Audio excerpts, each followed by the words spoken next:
Et salut à toi, bienvenue dans ce nouvel épisode du podcast Nourris ta santé. Aujourd'hui, on va parler de pourquoi est-ce que je me sens fatigué durant mes entraînements et surtout comment ne plus être fatigué durant tes entraînements. Parce qu'effectivement, il y a des personnes, et ça arrive à tout le monde déjà, que parfois on arrive à notre séance et on est totalement crevé dès le départ. Donc c'est-à-dire dès l'échauffement, on est déjà crevé, on sent que c'est un effort incroyable. Et on sait tout de suite que la séance, ça va pas être trop ça. Même si parfois ça se passe beaucoup mieux qu'on le pensait. Mais chez certaines personnes, ces situations-là arrivent très souvent, ou du moins trop souvent.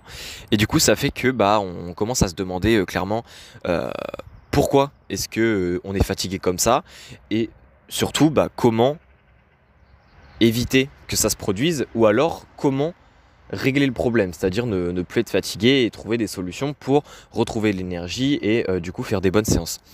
Donc c'est un petit peu de ce que je vais parler aujourd'hui et j'avais envie de commencer par les bases, c'est-à-dire qu'il y a au final beaucoup de points qui peuvent amener à, à des cas comme ça, hein. Ça peut être des maladies, ça peut être des choses comme ça, mais j'avais pas envie de parler de choses super précises. Donc là, je vais vraiment te dire les bases, et puis après, si tu veux un deuxième épisode, je pourrais faire en sorte de trouver, imaginons, 3 autres points plus précis pour pouvoir en parler. Mais sauf que là, j'avais vraiment envie de commencer par des points assez globaux, des bases, parce que si au final il y a une des 3 bases, imaginons, qui n'est pas respectée, si je donne après des points encore plus précis, ça n'a pas trop de sens de se focaliser sur les points précis alors que les bases ne sont pas encore respectées. Donc les 3 bases qu'il y a, je vais directement le dire, c'est le sommeil. Donc ça c'est la première. Ensuite c'est le volume d'entraînement. Alors quand je dis c'est la première, il n'y a pas d'ordre. Au final les 3 sont aussi importantes concernant l'énergie qu'on a durant nos séances. Donc la première c'est le sommeil, la deuxième c'est le volume d'entraînement dans la semaine, et la troisième c'est la digestion.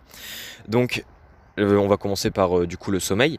Donc le sommeil, bon, je pense qu'il n'y a pas besoin que je fasse 40 000 explications.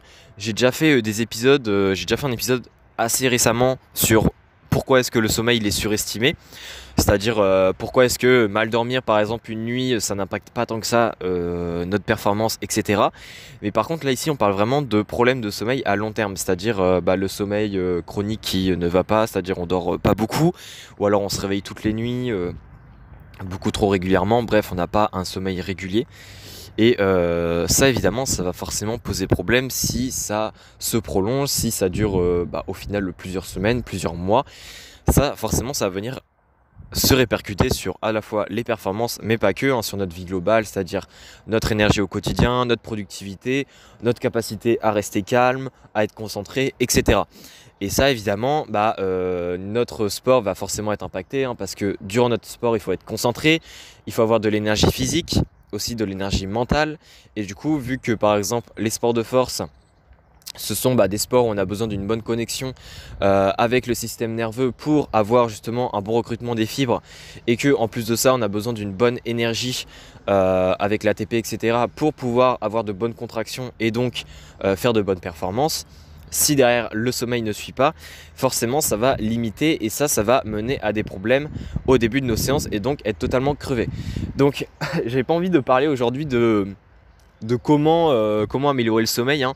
Je pense que tu te doutes, hein. Au final souvent quand on a un mauvais sommeil, en fait on sait ce qu'on doit mettre en place, mais c'est juste qu'on veut pas le mettre en place au fond de nous.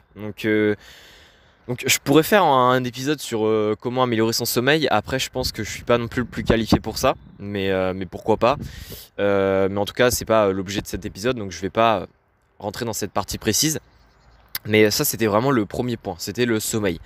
Et de toute façon le sommeil, il faut savoir que la première étape déjà c'est de se rendre compte qu'on a un mauvais sommeil. Parce qu'il y a beaucoup de personnes qui ont un mauvais sommeil mais qui soit le nient, soit ne s'en rendent vraiment pas compte, et du coup ne peuvent pas travailler dessus parce qu'elles ne savent même pas que leur sommeil est totalement pourri en quelque sorte, et qu'il faut vraiment qu'elles travaillent dessus. Donc ça c'est la première étape. La deuxième étape c'est le volume d'entraînement à la semaine. Alors ça c'est assez simple, hein, et je peux pas rentrer dans les détails parce que c'est vraiment du cas par cas, même si le sommeil ça l'est aussi en soi. C'est que si le volume d'entraînement, c'est-à-dire toutes tes séances dans la semaine, la répartition de tes séances, l'intensité de chacune de tes séances, le volume de chacune de tes séances, etc. n'est pas mis correctement, n'est pas organisé correctement, ta récupération ne va pas être bonne, et du coup il y aura forcément une de tes séances dans la semaine où tu vas être totalement mort dès le début, et ça va pas être efficace. Et peut-être qu'à long terme, tu vas petit à petit accumuler de la fatigue, on va dire, parce que vu que ta séance totalement mort, tu l'as fait quand même, et tu vas accumuler encore plus de fatigue que prévu. Et du coup, ça va s'accumuler au fil des semaines, vu que chaque semaine, tu vas t'entraîner de la même manière. Et ça va faire qu'au final, au bout d'un moment, tu vas être claqué à tous tes entraînements. Donc ça, c'est vraiment une histoire de gestion de ton programme. Donc si tu as un coach ou pas un coach, ça revient à la même chose. Il faut revoir ton programme, voir quel jour tu as peut-être trop de volume, quel jour tu as peut-être trop d'intensité.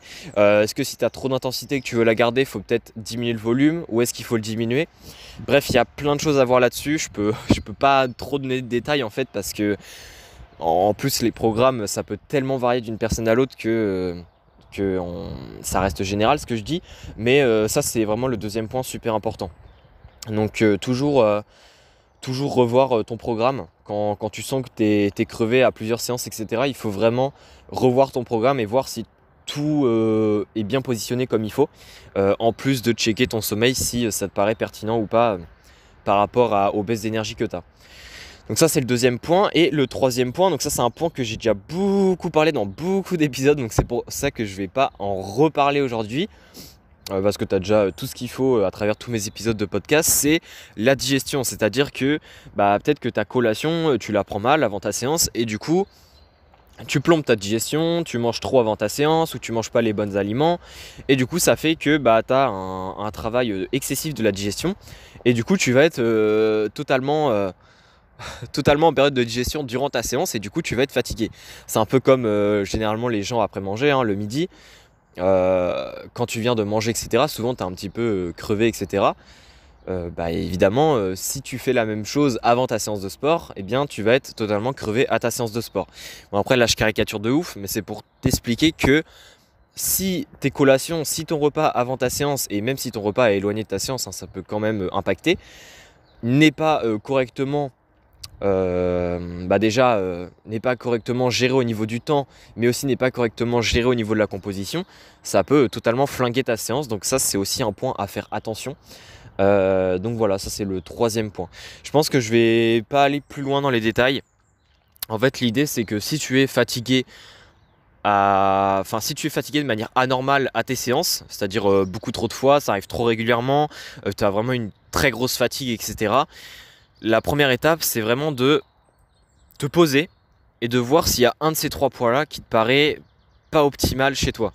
Est-ce que c'est la digestion? Est-ce que c'est le sommeil? Est-ce que c'est le volume d'entraînement? Et de voir même s'il n'y a pas plusieurs points parmi ces trois points-là qui ne sont pas gérés correctement. Parce que ça, c'est vraiment la première étape, c'est de voir si les bases sont acquises. Parce que si un de ces trois points-là n'est pas acquis, c'est normal que tu te sentes crevé à pas mal de tes séances. Donc voilà pour cet épisode. N'hésite pas si, comme d'habitude, tu as des questions. Autrement, si tu veux aller plus loin dans ton alimentation pour augmenter tes performances sportives, il y a l'outil vidéo que je propose qui est dans le lien, qui est dans la description du podcast. Il y a le lien. Et puis sinon, on se dit à la prochaine pour un nouvel épisode. Allez, ciao!